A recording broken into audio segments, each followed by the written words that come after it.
Heavy rainfall and snowstorms have triggered a natural disaster across several areas of Russia. In the Tuapse district of Krasnodar Krai and the city of Sochi, continuous downpours have caused rivers to overflow, leading to widespread flooding, especially in coastal regions. Authorities have evacuated residents from high-risk zones as a precaution. Powerful winds have accompanied the storms, inflicting damage on buildings and infrastructure.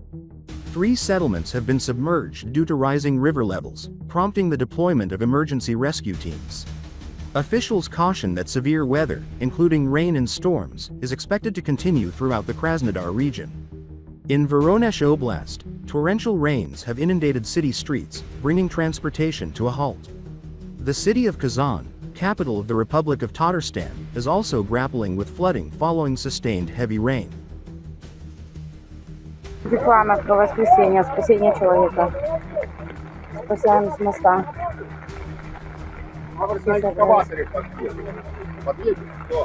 Да нет, он уже вытащит, так его. 3 спасли, теперь еще последнего. Теперь мост дождь не прекращается. Жопа. У нас, смотри, наливается в окна.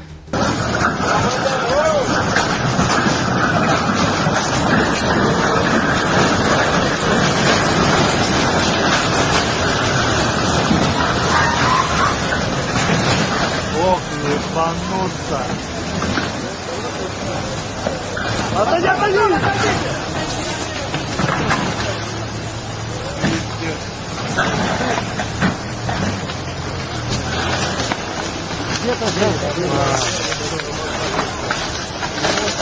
Сзади даже по телефону.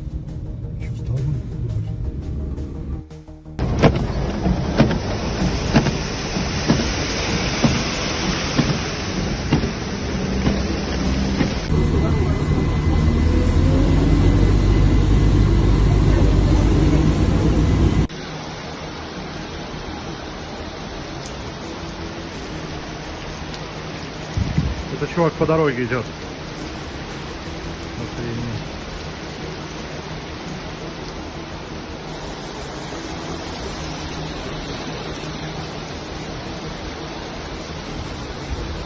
Люди прогуливаются, семейная парочка.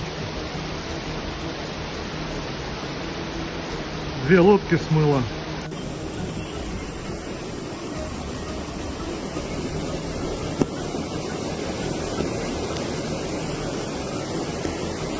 Пешка, мы плывем.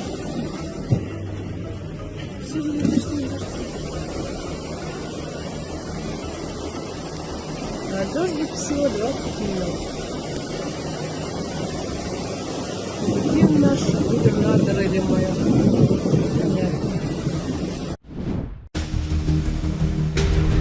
Among the Russian forces assaulting Ukrainian positions are both ideologically driven fighters and so-called guest workers, according to Senior Lieutenant Andriy Krivyushenko, an officer with the S3 section of Ukraine's National Guard.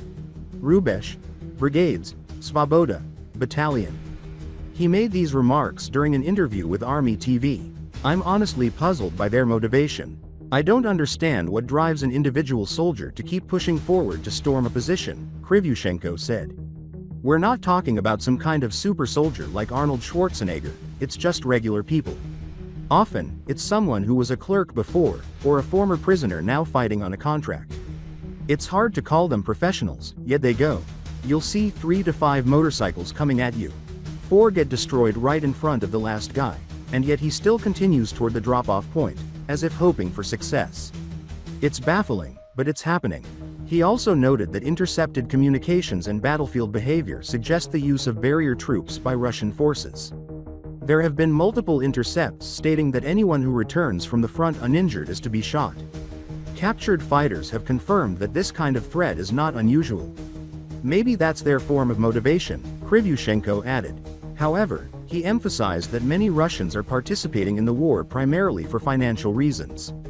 Many were lured in by flashy ads on TV and online channels. A lot of them signed up after seeing promises of good pay. And maybe that money really is there, but you have to survive to collect it.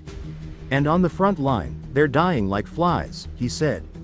Previously, Russian political expert Andrei Kozychkin described the unwavering public support for Russia's so-called special military operation in Ukraine, and the willingness of many to die for the luxury of elites like Putin and the Rodenberg family, as a form of zombie behavior. But for the Putin regime, that's not enough, Kozychkin argued. The Kremlin wants full control over the personal lives of its citizens.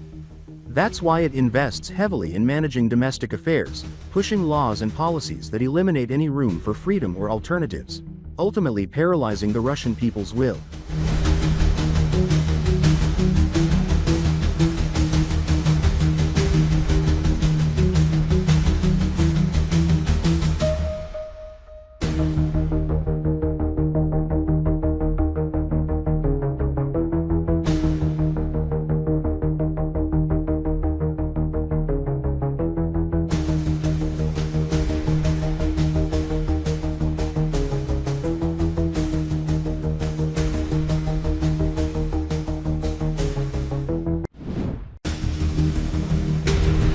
Russian occupation forces are reinforcing their defensive positions on the Kinburn and Tender Spits out of concern that the Ukrainian armed forces may attempt an amphibious landing.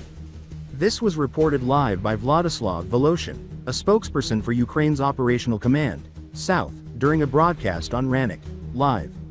According to Voloshin, a significant Russian military presence remains concentrated in the south, with the enemy command regularly rotating its units.